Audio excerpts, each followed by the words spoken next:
many Syrians come to realize that Syria needs a break, and now it's time to start the process of rebuilding the country, Right. not opening any new fronts with anybody. So the peace with Israel is inevitable, it can't be avoided, and I mean, and no matter what, at some point, I believe the two countries had to sit down together and come to a common ground to tackle all these problems and issues that's Right. facing them.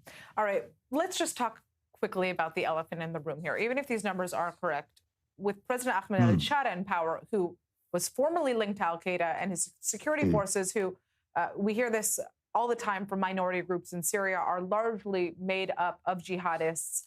How realistic is future peace with the state of Israel? Well, in fact, they have said this numerous times. It's not the first time. Since day one, President Ahmed Sharaa said he's not interested in going into war with Israel. He's not interested in none of the things that you just mentioned. The guy was his main enemy was Bashar Assad and Hezbollah, the Iranian proxy, and they get rid of them, and that's what's really matter for him now.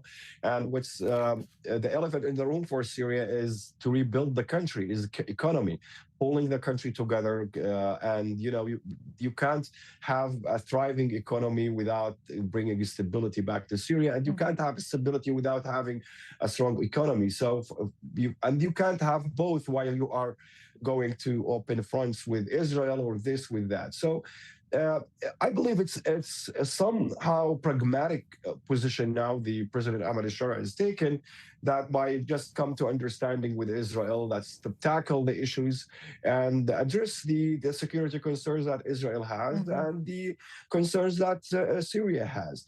But regardless of this guy background, I believe he was a child when he took these decisions to join Al-Qaeda or all these terror groups, and he was going into phases over time where he changed that and he became a new and different person. I met a lot of Syrian officials during my last visit to Damascus, and many of them told me that they believe that Israel is over-exaggerating its fears when it comes to Syria.